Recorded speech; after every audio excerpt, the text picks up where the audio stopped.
inside each and every one of you is an inexhaustible well of grit, guts, and determination. If when you reach that point that it hurts so bad you can't go on, you dig deep. So I called him and I said, Al, how's Vail? It's got to be great. And he said, well, it's good, except my cancer's back. And I was, kind of floored for a second. I said, okay, well, what can I do for you? He said, well, next summer I need something to look forward to. Why don't you come out next summer and do the Leadville 100 with me? Whereupon I dropped my glass and said, you're freaking out of your mind.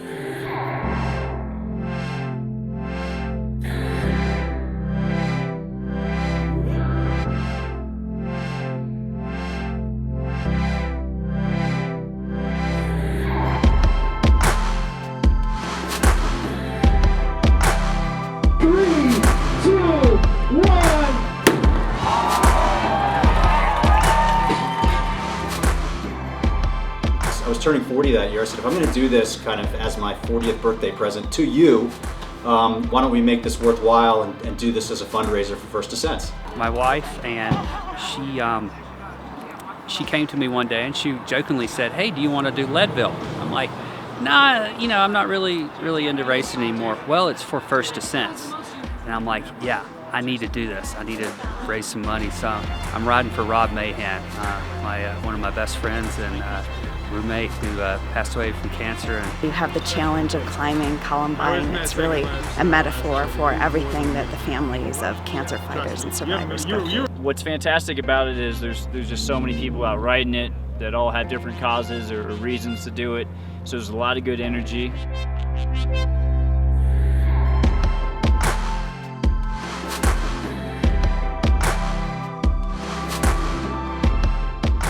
When we started this thing, we ordered some white bike shirts off of an internet site and put a bunch of sponsor logos on the back, called ourselves Team First Ascents, and it was a crappy little bike kit. And as we've continued to get better and better kits, my times have gotten faster. I don't know if I can say the kits are responsible, but it definitely has kind of a mental thing that helps you when you're riding. You feel like you look good and you're in a sleek kit. You know what, this isn't an event where you use toys or make-believe stuff. You need real pro equipment, and it's the real deal here. You're handicapping yourself if you don't use the right stuff.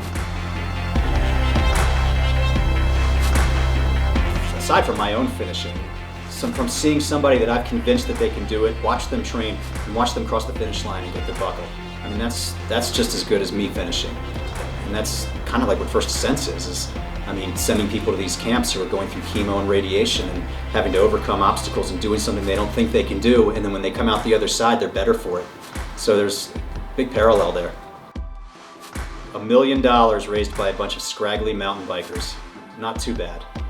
We just hit that, now we go for $2 million, I guess. I gotta keep doing this.